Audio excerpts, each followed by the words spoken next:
मला सांगतो कुठल्याही परिस्थितीमध्ये लाडकी बहीण योजना तुम्हाला वाटतं कमी होईल, बंद होईल, मी सांगतो तुम्हाला लाडकी बहीण योजना कधीही बंद होणार नाही। आणि सांगतो तुम्हाला, तुम्ही 2100 रुपये बोलले, योग्य वेळी आम्ही जे जे बोललोय ते सगळं पूर्ण करणार नाना, कारण लाडक्या बहिणींमुळे इतिहासामध्ये आतापर्यंतच्या इतिहास किती वर्ष होतं हो काँग्रेसचं सरकार, आतापर्यंतच्या इतिहासामध्ये कधी अशी योजना सुरू केली? आम्ही सुरू केली। त्याला हिम्मत लागते, धाडस लागतं आणि लोकांचे पैसे लोकांना देण्याची दानत लागते, ती दानत आम्ही दाखवली। आणि म्हणून या ठिकाणी तुम्हाला सांगतो लाडकी बहीण योजना कधी बंद होणार नाही, जे जे आम्ही बोललोय ते पूर्ण करणार आणि करणार। योग्य वेळी योग्य वेळी योग्य वेळी योग्य वेळी योग्य वेळी योग्य वेळी देणार। संख्या वाढायला पाहिजे, कमी कशी होते? याचा अर्थ फ्रॉड झालाय, गडबड झाले, भ्रष्टाचार झालाय, चुका झाल्या, राजकारणाकरता सगळ्याकरता मतांकरता महाराष्ट्र राज्य लुटण्याचं तुम्ही काम केलं आणि तुम्ही समाधानकारक उत्तर देत नाही, म्हणून आम्ही तुमचा निषेध करतो। चला थांबा 1 मिनिट। राज्याचे उपमुख्यमंत्री शिंदे साहेब काय बोलतायत? लक्षवेधी संदर्भात, लाडक्या बहिणीच्या संदर्भात नाना आपल्या आदिती तटकरे यांनी व्यवस्थित उत्तर दिलं। ऐका ना, अरे तुम्ही ही योजना जेव्हा सुरू केली तेव्हा ती, आता तुम्ही म्हणताय लाडक्या बहिणीवर अन्याय होतोय, तुम्ही योजना बंद करण्यासाठी कोण गेला वडपल्लीवर कोर्टामध्ये? कोण गेला? बघा, वडपल्लीवर कोणाचा समर्थक होता? अनिल वडपल्लीवर अध्यक्ष महोदय यांनी योजना बंद व्हावी म्हणून कोर्टात गेले आणि ते नानाचा माणूस होता वडपल्लीवर। आणि या ठिकाणी बसा ऐका, सत्य ऐका जरा। आणि म्हणून आम्ही जी योजना सुरू केली त्या योजनेमध्ये बिलकुल कुठल्याही परिस्थिती आम्ही चांगल्या भावनेने भूमिकेत ही योजना सुरू केली।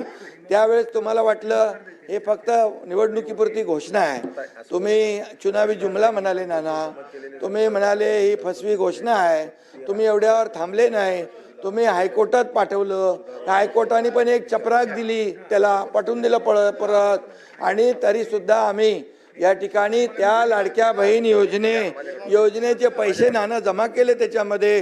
तुम्हाला वाटलं आता आचारसंहितेत पण पैसे बंद होतील, तर आचारसंहितेचे पण ॲडव्हान्स पैसे आम्ही टाकले। आम्ही पण बरोबर डोकं लावून काम केलं, लाडक्या बहिणींना पैसे मिळाले पाहिजे म्हणून। आणि लाडक्या बहिणींनी तुमचा टांगा पलटी केला आणि पार असं लँडस्लाईड मॅन्डेट दिलं की म्हणून आता बघा, आदितीने जे उत्तर दिलं आमच्या मंत्री महोदयांनी, अतिशय स्पेसिफिक प्रश्नांना उत्तर दिलंय। आणि तुम्ही जे जे नाही लाडक्या, तुम्ही खोडा घालायला प्रयत्न केला की नाही? लाडक्या बहिणीने चांगला जोडा दाखवला की नाही? लाडक्या बहिणीने काय चांगला जोडा दाखवला की नाही? विधानसभेत दाखवला की नाही? आणि म्हणून आता नाना एकच आहे, तुम्ही लाडक्या बहिणींच्या विरोधात कधी बोलू नका, बिलकुल। नाहीतर आता येणाऱ्या पुढच्या निवडणुकांमध्ये लाडक्या बहिणी परत या ठिकाणी नाना, तुम्ही तुमच्यावर का घेताय? बोला ना, ऐका। अरे लाडक्या बहिणींना आतापर्यंतच्या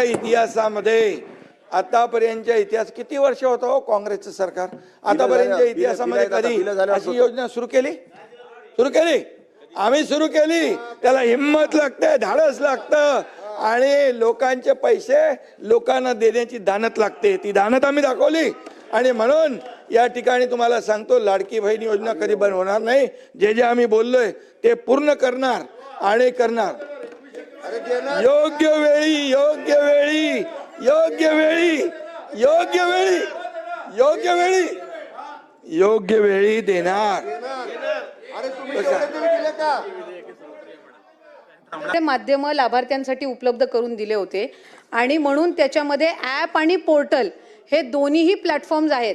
आणि हे दोन्ही प्लॅटफॉर्म्स असताना जे ऑफलाईन फॉर्म पण जे अंगणवाडी सेविका असतील, आशा सेविका आहेत, तिथले ग्रामसेवक आहेत, वेगवेगळी जे सरकारी यंत्रणा आहे, यांना सुद्धा आपण तिथं लाभार्थ्यांना सोयीस्कर पडावं रजिस्ट्रेशनसाठी, त्या दृष्टिकोनातून आपण हे केलेलं आहे। आणि ई-KYC साधारणपणे 1,74,00,000 महिलांपेक्षा जास्ती महिलांची झालेली आहे।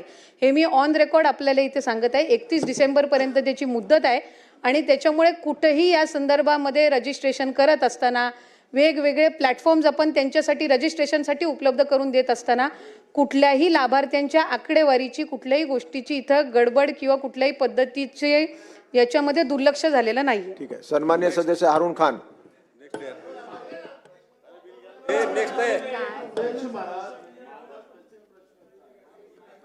केलं अध्यक्ष महाराज त्यांनी आता मान्य प्रश्नाचं केलं. उत्तर दिलं ना. अध्यक्ष 10 महाराज मिनिटं त्यांनी झाले मान्य चालू आहे केलं. लक्षवेधी. 15 त्यांनी मिनिटं झाली. मान्य केलं. आशा वर्कर, अंगणवाडी सेविका, ग्रामसेवक आम्ही सगळ्यांना कामाला लावलं. यांनी टार्गेट दिलं होतं अध्यक्ष महाराज त्यावेळेस, एवढे फॉर्म भरलेच पाहिजे आणि त्या पद्धतीने त्यांनी फॉर्म भरलेत आणि बोगस भरले. तुम्ही टार्गेट दिलेलं होतं आणि मग तुमचं आता टॅब आणि या दोन्ही त्याच्यात फरक जाणवत आहे. आम्ही काय तुम्हाला मदत केली ना, पण तुम्ही सरकारच्या योजना आम्ही त्याचं समर्थन केलेलं आहे, पण याच्यात जे गडबड झालेली आहे त्याला गुन्हेगार कोण? आखरी हे जनतेचे पैसे आहेत. तुम्ही मालक नाही आहात. जनतेच्या पैशाचा हिशोब द्यावा लागेल तुम्हाला. अजून सांगायचंय की या रजिस्ट्रेशन मध्ये कुठल्याही पद्धतीची गडबड किंवा कुठल्याही पद्धतीचे दोन आपण त्यांना माध्यम उपलब्ध करून दिले होते. प्रत्येक योजनेमध्ये असतात ॲप आणि पोर्टल. ऑनलाईन पद्धतीनं रजिस्ट्रेशन करत असताना दोन माध्यमं ही सगळ्या स्कीममध्ये दिले जातात. आपण इतरही स्कीममध्ये तपासलेत तरी त्या पद्धतीनं आहे आणि लाभार्थ्यांची संख्या ही सुरुवातीपासून 2-2.5-3 कोटीच्या संख्येमध्येच आहे. त्याच्यामुळे या संदर्भातला आता नव्याने काही आपण त्याबद्दल कॉन्ट्रोवर्सी तयार करून किंवा लाडक्या बहिणींच्या योजनेला आणखीन बदनाम करण्याच्या दृष्टिकोनातून काही वेगळे विषय इथे काढू नये आणि रेकॉर्डवर काही चुकीचं येऊ नये अशीच माझी सभागृहाला विनंती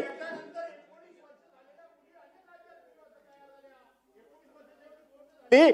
वितरित केल्याप्रमाणे अध्यक्ष महोदय, सन्माननीय सभागृहाला मी सांगू इच्छितो की लाडक्या बहीण योजनेला कुठचाही विरोध नाही आहे, परंतु लाडकी बहीण योजनाची अंमलबजावणी केली गेली त्यात मी लक्षवेधीमध्ये माननीय मंत्री महोदयांना हा प्रश्न विचारला होता की सदर योजनेत शासनाने केलेल्या पडताळणीत महिलांच्या नावाने 14,998 पुरुषांनी दरमहा 1,500 प्रमाणे 10 महिने लाभ घेतला.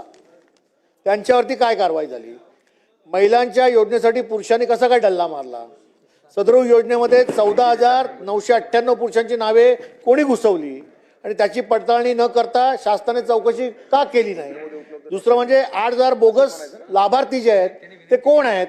आणि तिसरं असं आहे की एकूण बोगस लाभार्थ्यांची संख्या 26 लाख इतकी असून त्यापोटी 5,136 कोटी 30 लाख रुपये जे पुरुषांना गेलेत ते सरकार त्यांच्याकडनं परत घेणार आहे काय?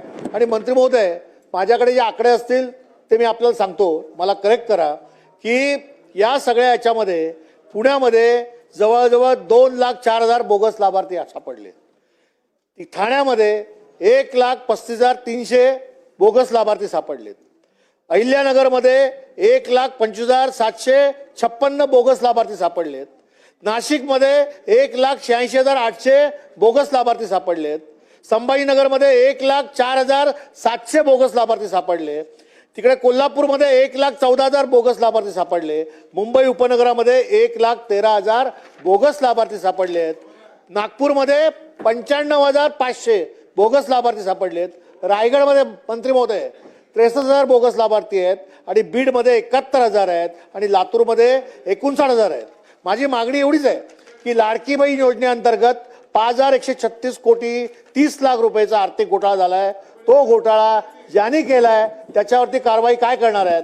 आणि बोगस या ठिकाणी नोंदणी केली त्यावेळी शासनाचे अधिकारी त्याच्यामध्ये जे होते त्यांनी याला जी मंजुरी दिली त्यांच्यावरती शासन काय कारवाई करणार आहे? आणि आर्थिक घोटाळ्याची शासन चौकशी करून ऑडिट करून या संबंधीची श्वेतपत्रिका काढून रजिस्ट्रेशन फॉर्म्स जे आलेले होते ते साधारणपणे 2,63,83,589 इतके फॉर्म्स होते आणि यापैकी साधारणपणे 2,43,82,936 इतके फॉर्म्स हे विभागाने ग्राह्य धरले. ज्या आकडेवारीचा 26 लाखाचा आपण उल्लेख केला ती क्रॉस व्हेरिफिकेशनसाठी माहिती व तंत्रज्ञान विभागाकडून ज्या आकड्यांचा आपण उल्लेख केला ती आमच्याकडे विभागाकडे प्राप्त झालेली होती. साधारण